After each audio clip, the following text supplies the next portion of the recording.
한 주간 잘 지내고 계셨습니까? 저에겐 이 한 주간이 참 귀한 한 주간이었고 참 힘든 한 주간이었습니다. 제가 지난주에 토요일 날 저희 이제 제자 결혼식이 있어서 결혼식에 갔다 왔습니다. 결혼식에 갔다 오는데 결혼식에 갔다 오면은 제가 이렇게 이제 토요일이었고 주일을 준비하기 위해서 좀 많이 까칠해집니다. 토요일 되면은 이제 예배 말 준비를 다 해놨을지라도 토요일 오후가 되고 토요일 밤 되면은 사람이 고슴도치가 됩니다. 뭔가 날카로워지고 뭔가 예민해지고 주일을 이제 준비하는 마음에 있어서 긴장도 되어져서 그런 이제 좀 늘 토요일 오후 토요일 저녁은 항상 저희 집에서도 저를 잘 건드리지 않습니다. 괜히 건드렸다가 괜히 불편하게 될까봐 건드리지 않는데요. 지난 토요일은 너무 기분이 좋았습니다. 갑자기 결혼식을 딱 갔다 와서 문득 저의 머릿속에 내일 설교 안 해도 돼 라는 생각이 불현듯이 떠오르면서 선교사님이 설교하는구나 라고 하면서 저의 마음에 갑자기 평안이 확 다가오는 거였습니다. 그래서 그날 너무너무 편하게 주일도 너무 편하게 정말 제가 푸른나무 교회를 이렇게 개척을 하고 예배를 드리면서 몇 안 되는 주일 설교가 없는 날로 몇 안 되는 정말 손에 꼽히는 날로 너무 회중의 마음으로 정말 밑에 앉아서 예배를 너무 집중하면서 너무 예배를 자유롭게 드렸던 하루였습니다. 그래서 너무 기뻤었는데요. 월요일이 되고 화요일이 되고 수요일이 되면서 이번 주에는 무려 설교가 3번이나 있구나 라는 생각이 불현듯이 떠올라서 금요일 기도회를 했고 토요일 어제 코스 정기 예배를 드렸고 오늘 이렇게 예배까지 드려서 3일 연속으로 이렇게 설교를 하다 보니 제 목소리가 좀 많이 상태가 안 좋습니다. 이해해 주시고 그래 네가 그렇게 즐거워하더니 잘 됐네라는 그러한 모습도 있고 어찌되었든 예배드림이 참 기쁨입니다. 믿으십니까? 예배드림이 참 즐거움입니까? 우리의 예배가 늘 기쁨의 예배 되기를 간절히 소망합니다. 어제도 예배를 드리면서 설교 준비하는 것은 참 힘들고 참 부담되고 참 어렵지만은 설교를 하면서 또 예배를 드리면서 함께 기도하면서 함께 찬양하는 것이 참 얼마나 기쁨인지 새삼 다시 한번 느꼈던 귀한 시간이었습니다. 그리스도인이라면 누구나 다 한 번 정도는 한 번쯤은 하나님을 만나는 시간들이 다 있었을 것입니다. 최근 저의 기도는 이제 저의 사랑하는 아들인 우리 다민이가 예수를 그리스도로 스스로 고백할 수 있는 날, 예수를 그리스도로 고백하여서 예수님을 진짜 인격적으로, 우리가 소위 이렇게 표현을 많이 하죠. 인격적 만남, 주님을 만남으로, 그래서 그 아이의 마음속에 주님을 사랑한다라는 그 고백이, 그리고 주님이 나를 사랑한다라는 그 하나님의 긍휼하심과 그 사랑을 최대한 좀 빨리 만났으면 하는 마음이 저 개인적으로 있습니다. 이제 개인에서 조금 더 넘어서서 저의 푸른나무 교회의 예배를 통해서 우리 푸른나무 교회 성도님들 통하여서 바라보는 저의 기도의 제목은 똑같습니다. 이미 주님을 만난 분들도 있을 겁니다. 이미 예수를 그리스도로 고백하여서 그 고백 가운데 하나님께서 나를 사랑한다는 그 음성들, 그 마음들, 그것을 허락하셔서 그 기쁨을 누렸던 시간들이 분명히 있음을 믿습니다.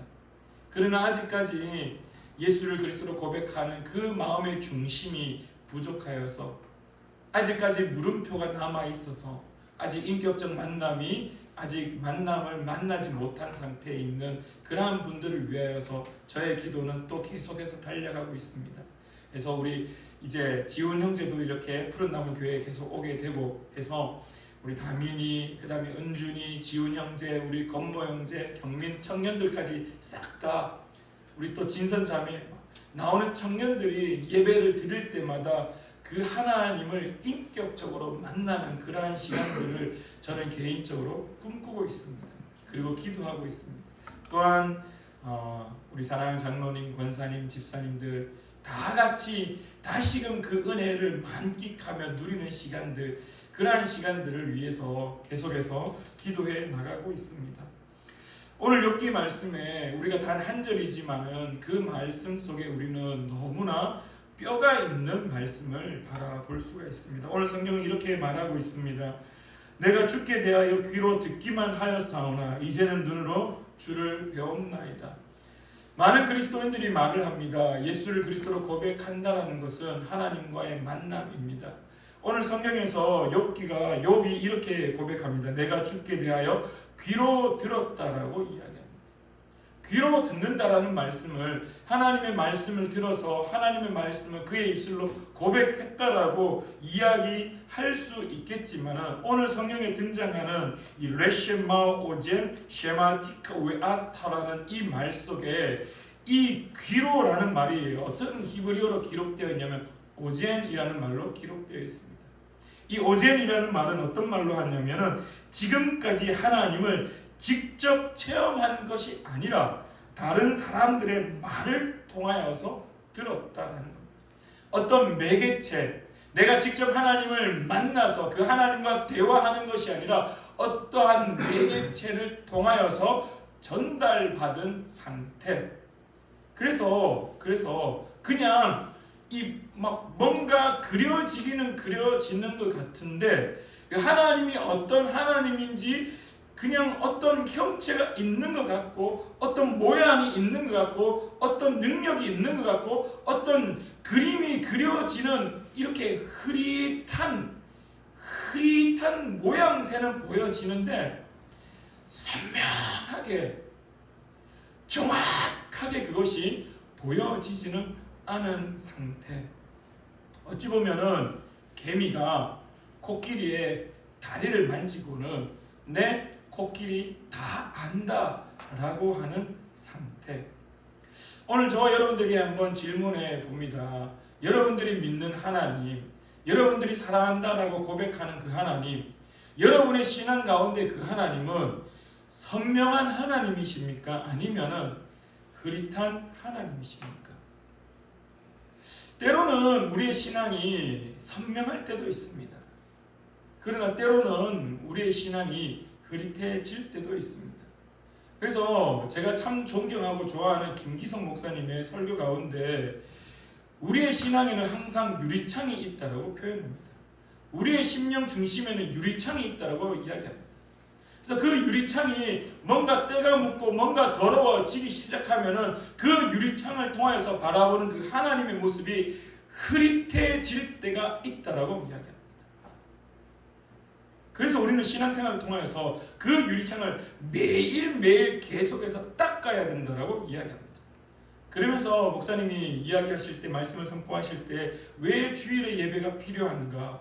왜 우리가 매일매일 기도해야 되는가? 왜 우리가 말씀을 매일매일 바라보아야 되는가라고 질문한다면 우리의 유리창이 늘 깨끗하면 참 좋겠지만은 우리의 유리창이, 우리의 안경이 때로는 오물을 통해서, 때로는 더러운 것들을 통해서 더럽혀지기 때문에 늘 그렇게 깨끗하게 닦아야 된다고 그렇게 말씀하고 있습니다.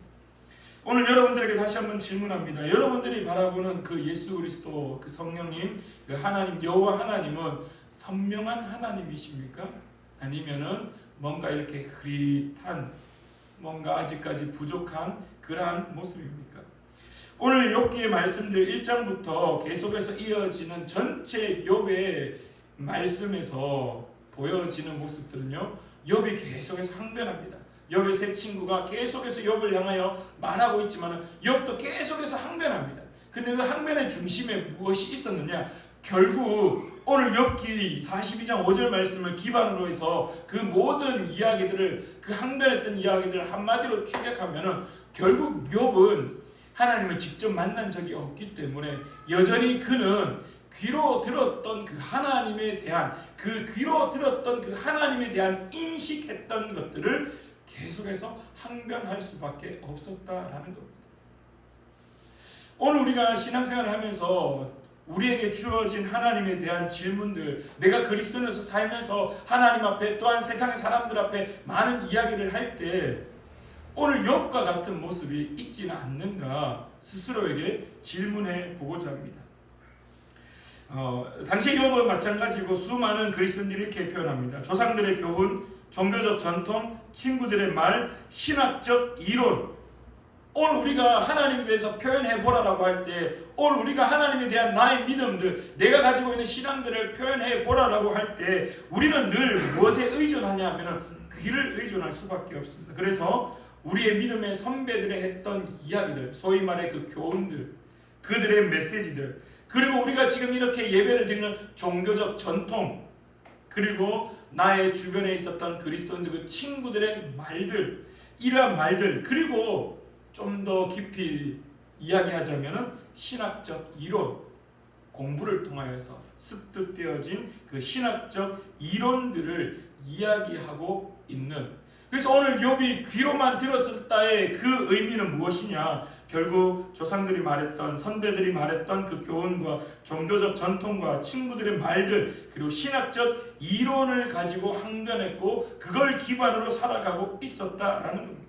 결국 욥은 하나님을 직접 만나지 못한 상태의 모습을 오늘도 우리에게 보여줍니다. 이 모습은 무엇을 뜻하느냐? 이 믿음은 무엇을 뜻하느냐? 결국은 불완전한 욥의 믿음의 상태를 우리에게 보여주고 있다는 것입니다.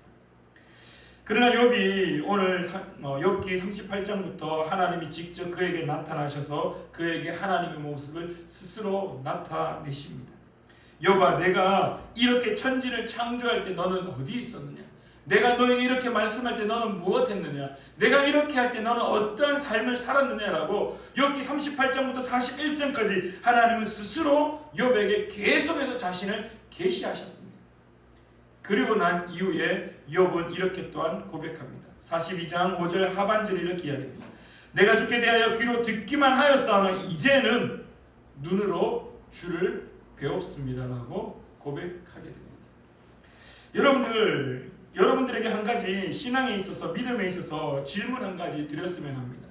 여러분들이 하나님을 처음으로 인격적으로 만났을 때 여러분들의 모습은 혹시 어떠했습니까? 하나님을 인격적으로 딱 만났을 때 그게 기도 중이든 그게 찬양 중이든 그게 말씀 중이든 하나님과의 직접적인 만남이 있었을 때 여러분의 모습은 어떠했습니까? 개인적으로 저의 모습은요, 하염없이 눈물을 흘릴 수밖에 없었습니다. 그냥 울 수밖에 없었습니다. 그냥 펑펑 울었습니다. 무엇 때문에 울었냐면요, 하나님의 은혜에 압도당해버렸습니다. 오늘 욥기 42장 5절 말씀의 이 고백은 그렇게 친구들한테 항변했던 욥, 그 친구들이 계속해서 어떨 때로는 정죄하고 때로는 신학적 이론을 가지고 말하고 때로는 욥을 향하여서 질타할 때 욥은 계속해서 그 친구들에게 자신의 어떤 신앙과 자신의 어떤 믿음들을 계속해서 항변했습니다.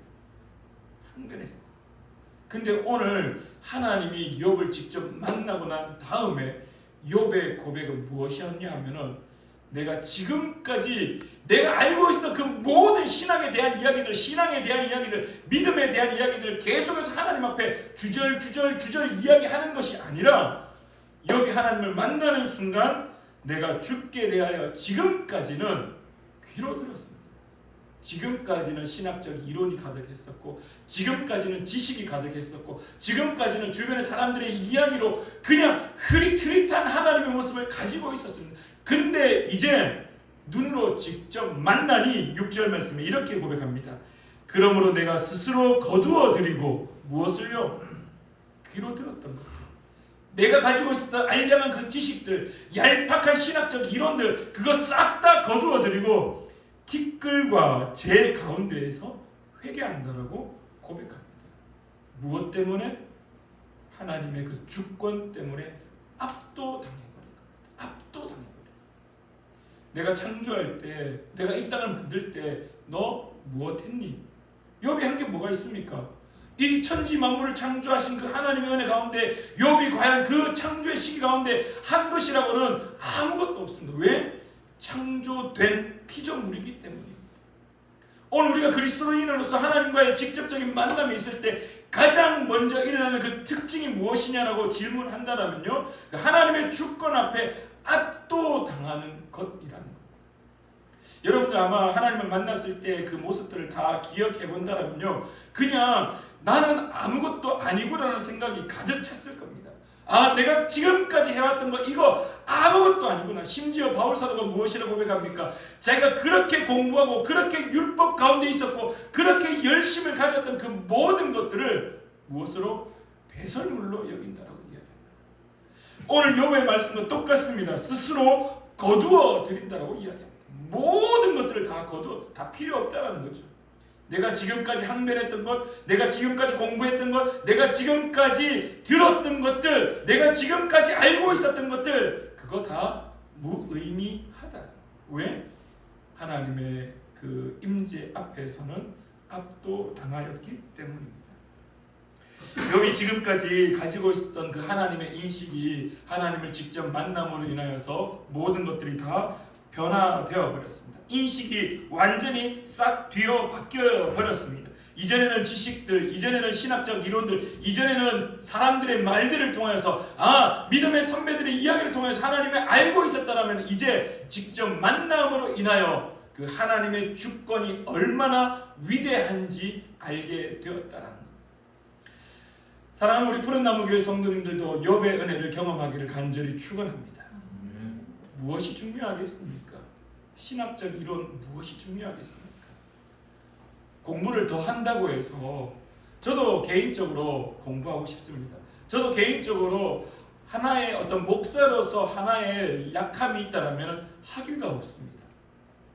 목사를 받아야 되는, 목사 안수를 받을 수 있는 가장 기본적인 MDB라는 학위는 있지만 그 이상 더 공부해야 되는 신학 석사, 신학 박사, 목회학 박사 없습니다. 가지지 않습니다. 가지고 싶습니다. 저도 공부하고 싶습니다. 근데 없습니다.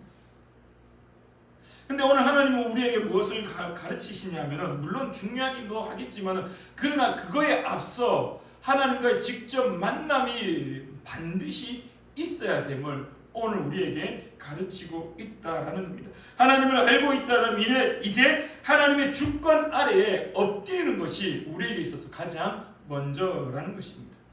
사도행전 19장 2절 말씀에 바울이 에베소에 도착해서 하나님의 말씀, 예수 그리스도에 대한 복음을 전합니다. 그때 이런 이야기를 합니다. 성령을 받았느냐라고 질문합니다. 성령을 받았느냐라고 질문할 때 그들이 무엇이라고 대답하냐면은 성령이 계심도 듣지 못했다라고 말합니다. 내가 성령의 계심도 듣지 못했다. 하나님에 대해서, 예수 그리스도에 대해서 그들이 알고는 있었지만, 하나님에 대해서 알고는 있었지만 하나님을 직접 만난 적이 없다라는 사실을 그들이 고백했을 때 바울이 어떻게 했냐면은 예수 그리스도의 이름으로 세례를 주고, 그리고 함께 이제 성경은 바울이 안수했다라고 표현하는데 이 말은 함께 기도할 때 성령이 그 자리에 그들 가운데 임하였고, 그들이 어떻게 했냐면은 방언을 하기 시작했고 예언을 하기 시작했다라고 성경은 말하고 있습니다. 근데 여러분들 또 여기서 우리가 한 가지 기억해야 될 것, 방언과 예언의 특징이 하나 있습니다. 방언의 특징과 예언의 특징이 있는데요, 무엇이냐면은 자기가 스스로 하는 것이 아니었습니다. 에스겔서 13장 2절 말씀에 이렇게 이야기합니다. 인자야, 너는 이스라엘에 예언하는 선지자들에게 경고하여 예언하되 자기 마음대로 예언하는 자에게는 말하기를 너희는 여호와의 말씀을 들으라 라고 이야기합니다.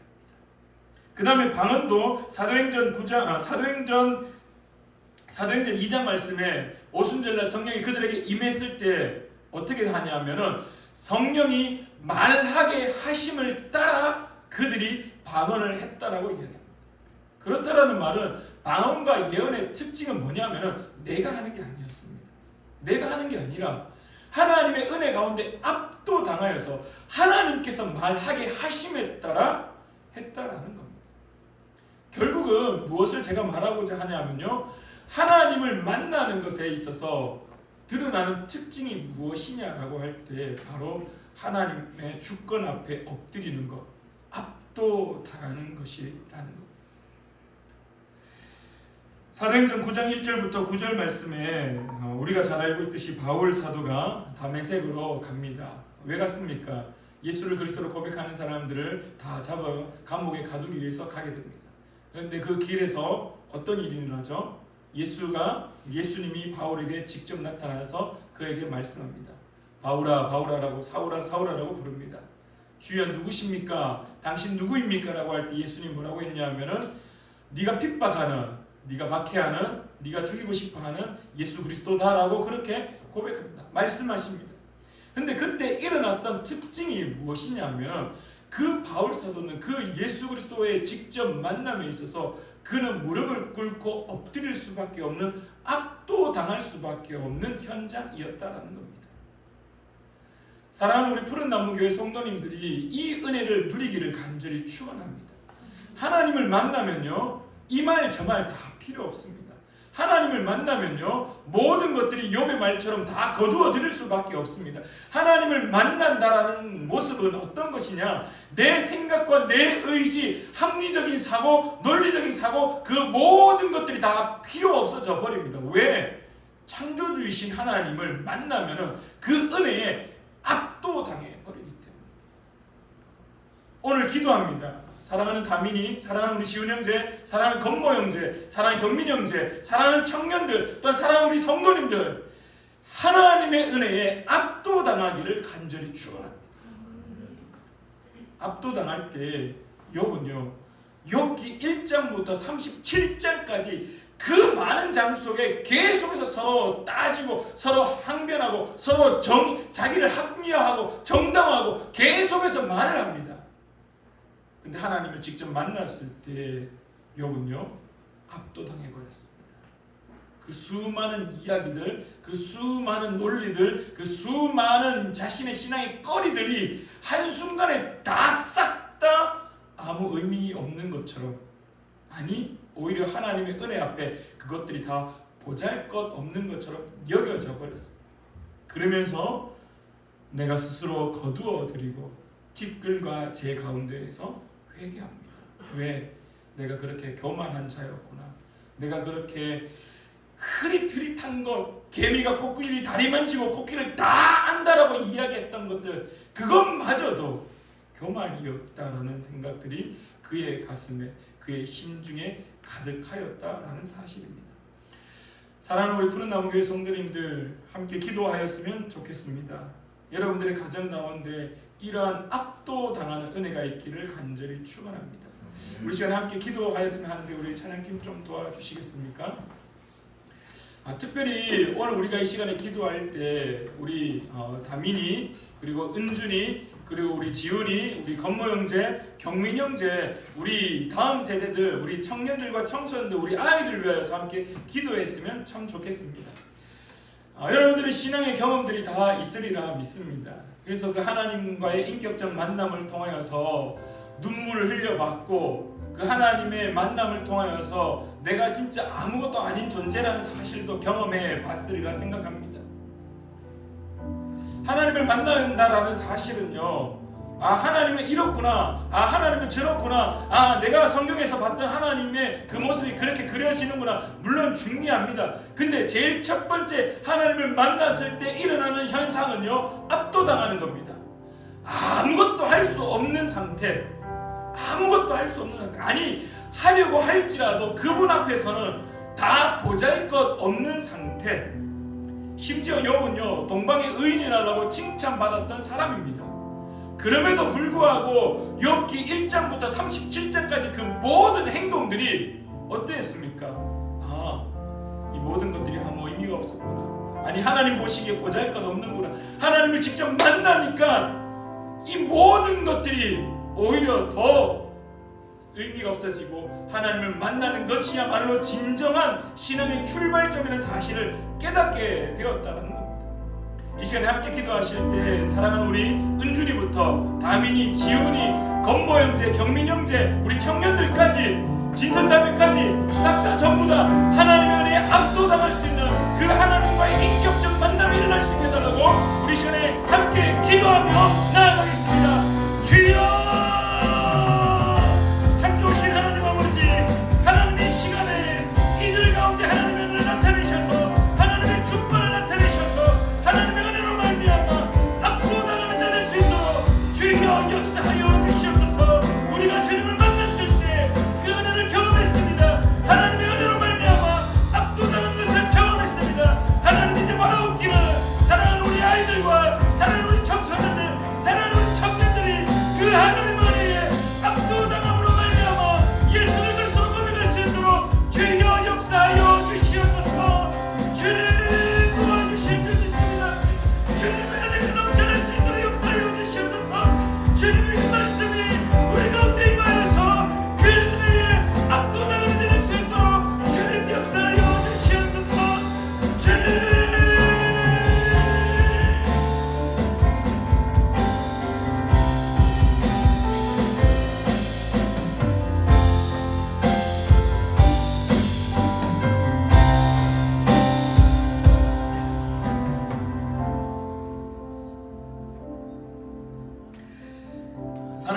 푸른나무 교회 성도님들, 하나님과의 만남은요 자기 존재에 대한 부정입니다. 아, 내가 보잘것없는 자구나. 아, 내가 정말 아무것도 할 수 없는 자구나. 아, 내가 지금까지 해왔던 것이 교만이구나. 하나님과의 인격적 만남의 그 출발점은 내가 부족한 자였구나. 내가 아무것도 할 수 없구나. 창조주 앞에서의 만남은 내가 피조물에 불과하구나. 내 존재의 연약함들, 내 존재의 부족함들, 하나님의 그 위대함을 만날 때 그분의 은혜에, 그분의 주권에 압도당하는 것, 그것이 하나님과의 인격적 만남입니다. 특별히 바라옵기는 사랑하는 아이들, 사랑하는 청소년들, 사랑하는 청년들이 그 은혜에 압도당할 수 있도록 우리 푸른나무교회 성도님들 계속하여 기도해 주셨으면 좋겠습니다. 그래서 예배를 드릴 때마다 은혜에 압도당하는 우리의 예배가 될 수 있게 꿈꾸며 나아가는 푸른나무교회 되기를 간절히 기도합니다. 참 좋으신 하나님 아버지, 이 시간에 주님 앞에 기도하며 나아갑니다. 사랑하는 우리 푸른나무교회 성도님들, 하나님의 그 은혜 앞에 압도당하는 자 될 수 있도록 도와주시옵소서. 특별히 바라옵기는 우리 사랑하는 아이들, 청소년들, 청년들, 우리 은준이, 다민이, 지훈이, 건모 형제, 경민 형제, 우리 진산 자매, 사랑하는 이 청년들이 하나님의 은혜에 압도당하여서 예수를 그리스도로 더 깊이 고백하게 하시고 예수 그리스도의 그 사랑한다라는 그 음성을 늘 가슴에 새기는 자 될 수 있도록 주여 역사하여 주시옵소서. 온 교회가 다음 세대를 위하여 기도하는 교회 될 수 있도록 함께 기도하며 함께 눈물을 흘리며 씨를 뿌리는 자 될 수 있도록 주님 도와주시옵소서. 오늘도 은혜 주심에 감사드리며 살아계셔 역사하시는 예수님의 이름으로 기도드립니다. 아멘.